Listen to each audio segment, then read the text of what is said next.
Halo teman-teman, selamat datang kembali di video panduan dilayani.ai.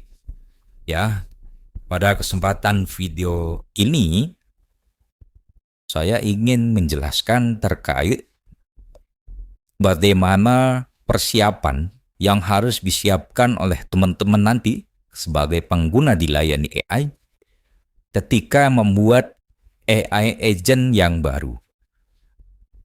Oke, jadi ketika teman-teman baru mendaftar dan ingin pertama kali membuat AI agent, maka teman-teman di sini tinggal klik saja ke menu New AI Agent. Nah, tampilan yang pertama kali muncul adalah kita harus memberikan AI agent details ya teman-teman, dari mulai nama sampai display name, kemudian initial message atau pesan yang pertama kali muncul ya. Kemudian di sini ada conversation starter atau shortcut ya. Jadi bisa disebut juga pesan yang disarankan. Jadi nanti tinggal diklik saja oleh prospek. Oke, kemudian kita langsung menuju ke namanya base system prompt.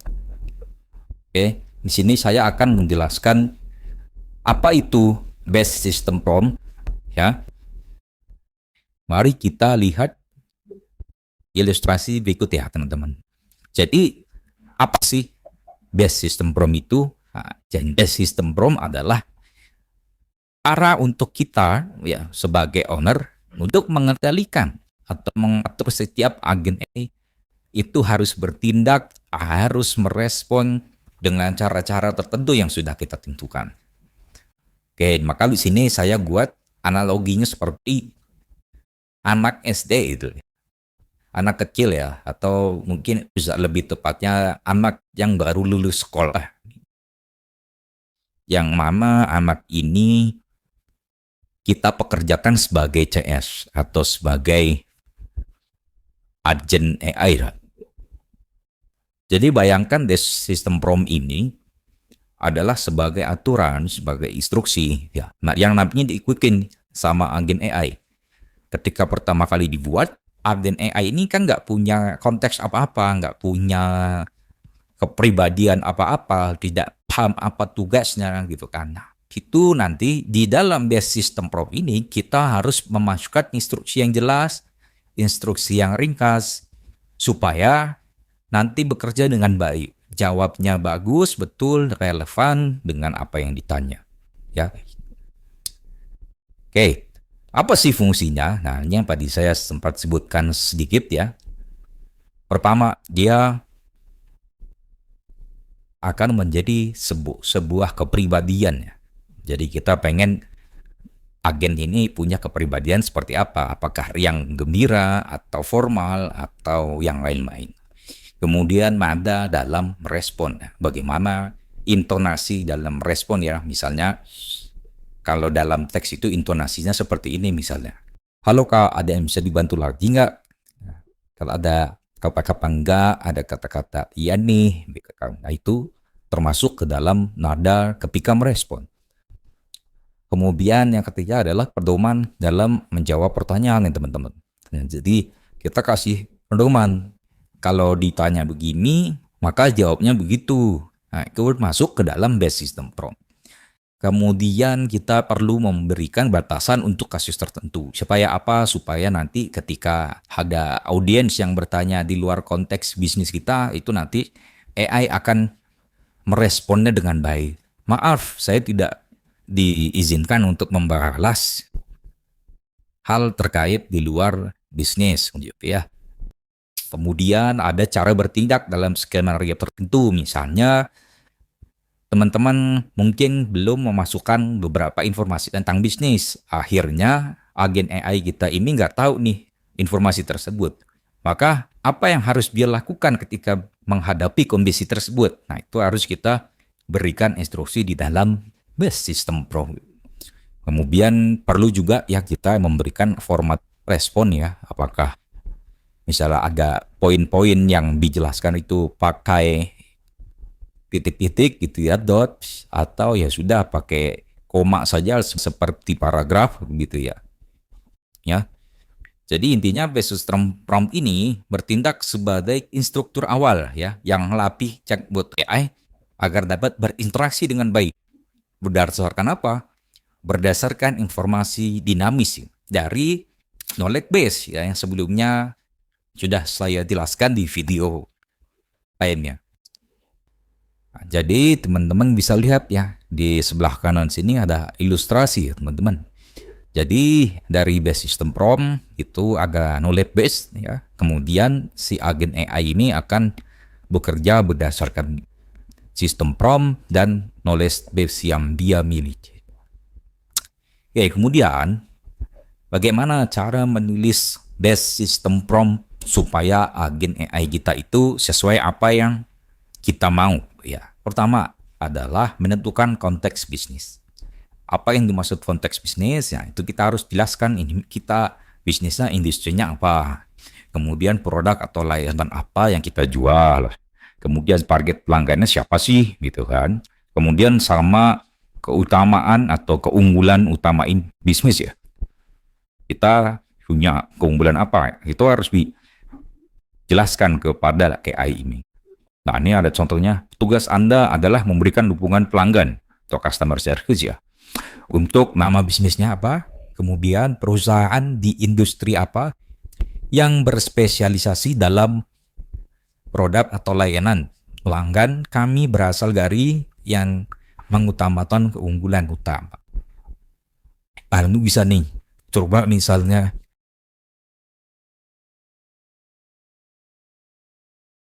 pelanggan untuk misalnya dilayani gitu ya. Perusahaan di industri perangkap lunak yang berspesialisasi dalam AI chatbot Wilder. Pelanggan kami berasal dari pemilik bisnis kecil hingga besar misalnya, yang mengutamakan kemudahan dan efisiensi operasional di sini ya. Kurang lebih begitu contohnya. Oke, kemudian yang kedua adalah kita harus menambahkan pengetahuan dasar bisnis atau bisa disebut juga knowledge. Setelah ini di video sebelumnya saya sudah jelaskan terkait bagaimana caranya kita memberikan training ya atau pelatihan apapun itu segala informasi tentang bisnis. Nah maka pastikan AI kita ini punya semua informasi terkait bisnis. Ya, seperti panduan, FAQ, kemudian kebijakan dan lain-lain. Nah, maka di sini tambahkan di dalam base system prompt seperti ini contohnya, Anda memiliki akses ke semua panduan produk dan segala macam. Nah, gunakan informasi ini untuk menjawab pertanyaan pelanggan dengan akurat. Kemudian yang ketiga adalah menentukan nada bicara dan bahasa. Ya, kenapa perlu ditentukan ya? Karena penting nih dalam layanan pelanggan gitu kan. Tergantung target market kita, tergantung bisnis kita. Kalau bisnis kita bisnis yang kasual gitu ya, SKSD sama pelanggan ya, itu harus nada bicaranya kan harus pas gitu ya, nggak bisa kita target marketnya misalnya anak-anak muda tapi kita berikan instruksi intonasi nada bicaranya itu formal. Nah itu tergantung nanti diskusinya masing-masing. Nah ini tentukan apakah nada yang digunakan harus ramah, profesional atau empati atau bisa semuanya. Nah ini gunakan nada komunikasi misalnya non por sehari-hari yang kemudian misalnya. Nah, gitu ya. Gunakan istilah, tentukan bahasa atau jargon jika diperlukan. Gunakan istilah Bisa juga ya yang dimaksud dengan bahasa gaul itu tadi ya sebelumnya gunakan istilah sehari-hari jika diperlukan, tapi pastikan penjelasan tetap jelas dan mudah dipahami. Ya, kurang lebih gitu. Kemudian yang keempat, kita harus menerapkan aturan interaksi. Apa maksudnya? Ya, ini adalah pedoman bagaimana AI kita nanti berinteraksi dengan pelanggan. Termasuk tuh menjaga privasi, kemudian kita misalnya punya protokol eskalasi ya. Misalnya kalau yang tadi sebelumnya di awal saya sebutkan, misalnya tidak punya informasi, maka AI ini akan menjawab, misalnya silakan hubungi ke nomor telepon ini dan bicara langsung dengan CS Malaysia kami lewat panggilan telepon misalnya. Nah, itu langkah eskalasi maksudnya. Atau mungkin kalau memang chatbot AI ini kita desain untuk menerima order gitu ya, menerima transaksi, ketika berhasil menerima atau mengumpulkan data pembeli ya, kita harus informasikan kepada AI ini kalau sudah semua data dikumpulkan, maka ucapkan terima kasih gitu kan. Ucapkan terima kasih. Kemudian diminta kalau pembayaran COD diminta untuk standby handphonenya dan SIM card. Kemudian kita juga harus memberikan batasan peran AI. Nah, ini jangan sampai kalau nggak kita batasi nanti obrolannya kemana-mana. Sayang ininya, kuota responnya teman-teman. Ya, nah, maka di sini saya berikan contoh.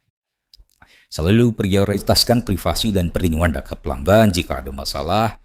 Nah, begitu-gitu kemudian mengarahkan pelanggan ke berikut langkahnya apa tadi. Jangan mencoba menyelesaikan masalah di luar kewenangan Anda. Ya. Kemudian yang kelima, memberikan contoh. Nah ini penting nih teman-teman. Tapi di awal kita punya aturan nada bicara. Nah, kita harus beri contoh nada bicara yang sesuai yang kita tentukan itu seperti apa. Ya. Atau mungkin kita punya aturan tertentu ya. Punya skrip tertentu ya. Misalnya kayak gini. Bagaimana cara mengatur ulang handphone saya gitu kan. Nah ini jawaban ideal nggak sampai ini. Untuk meriset produk Anda, untuk meriset handphone Anda, itu ini kan ada jawaban akunya gitu. Jadi nanti setiap ada orang bertanya seperti ini sudah ada contohnya yang baku seperti ini. Silakan ikuti langkah-langkah berikut. Kemudian misalnya apa kebijakan pengembalian produk Anda. Nah, ini bla bla bla bla bla, silakan kunjungi link atau misalnya jika Anda sudah mentransfer silakan upload bukti transfer ke link berikut misalnya. Ya contoh seperti itu. Kemudian menentukan format output. Nah ini format penulisan aja ya teman-teman. Misalnya kita pengennya hemat ini ya, hemat percakapan ya kita arahkan AI kita supaya balasnya kita jelas itu nggak perlu berkali-kali, nggak perlu diulang-ulang gitu ya. Kemudian ini perlu bullet points atau langkah-langkah bernomor saat memberikan instruksi ya. Jadi kemudian yang ketujuh adalah menerapkan cara langkah demi langkah agar AI dapat menyelesaikan masalah dengan baik. Misalnya arahkan untuk berpikir secara sistematis dan logis. Nah, ketika menangani pertanyaan pelanggan, ikuti pendekatan berikut. Nah, misalnya sudah kecannya, wow, kabar hari ini, bukan? Nah ini termasuk ke step by step yang harus dilakukan ya. Dan itu harus diikuti benar-benar sama si chatbot. Jadi kurang lebih begitu ya. Maka habis ini saya buatkan ya contoh. Ini sebenarnya template. Jadi nanti teman-teman kalau bikin AI agent itu nanti sudah ada template-nya. Contoh ini tadi ya. Bikin baru. Nah, di sini sudah ada nih template-nya. Teman-teman tinggal ganti aja nih nama bisnisnya apa, industrinya apa, segala macam sampai terakhir. Ini simple ya, paling simple dan general. Nanti mungkin teman-teman kalau butuh prompt yang spesifik, nah itu nanti teman-teman tulis aja di sini. Itu. Ya. Nah, ini contohnya, saya buatkan contoh nih. Tugas Anda adalah memberikan dukungan pelanggan untuk Health, sebuah perusahaan di industri teknologi dan segala macam. Nah, ini daya bahasa gunakan nada komunikasi yang profesional namun tetap ramah. Aturan interaksi selalu prioritaskan seperti yang contoh tadi ya. Hormat output langkah demi langkah nih. Identifikasi kebutuhan pelanggan itu yang pertama. Harus tanya dulu apa kebutuhannya nih, apa masalahnya nih gitu. Kemudian yang kedua, kumpulkan informasi yang relevan ya. Artinya cocokin data dengan knowledge base. Ada nggak sih solusi yang ditawarkan yang dimiliki bisnis dari masalahnya si pelanggan atau si audiens. Kemudian artinya susun respon berdasarkan informasi yang ditemukan. Kemudian periksa kelengkapan dan kejelasan respon. Tawarkan bantuan tambahan jika diperlukan ya. Nah, ini contohnya ya. Jadi itu teman-teman. Jadi kesimpulannya adalah sistem PROM ini merupakan alat penting ya teman-teman untuk mengatur perilaku agen AI. Ya sama kayak kita training ke karyawan baru nih jadi CS. Kita kan nggak tahu ya karakter dia, kita pengen dia karakternya begini-gini gitu kan kita harus sampaikan. Supaya karakternya sama dengan karakter brand kita. Ya, supaya apa? Dengan mendefinisikan konteks dan lain-lain ya, supaya AI ini kerjanya efektif dan yang penting itu memberikan pengalaman yang baik ya, pengalaman yang bagus untuk customer kita. Ya. Karena apa? Karena dengan pendekatan yang tepatnya, teman-teman. Karena apa? Ya, dengan pendekatan yang tepat nih kita atur sistem PROM si AI ini. Itu nanti bisa mendapatkan feedback ataupun misalnya teman-teman closingannya lebih bagus dari hari ke hari ya, karena diresponnya dengan baik. Itu aja teman-teman ilustrasi singkat ya, atau penjelasan singkat terkait base system PROM dalam membuat agen AI. Nah, ini karena ini penting, karena ini istilahnya otaknya AI Japan nantinya. Ya, itu aja teman-teman, mudah-mudahan membantu dalam membuat AI agent pertamanya teman-teman. Terima kasih atas perhatiannya.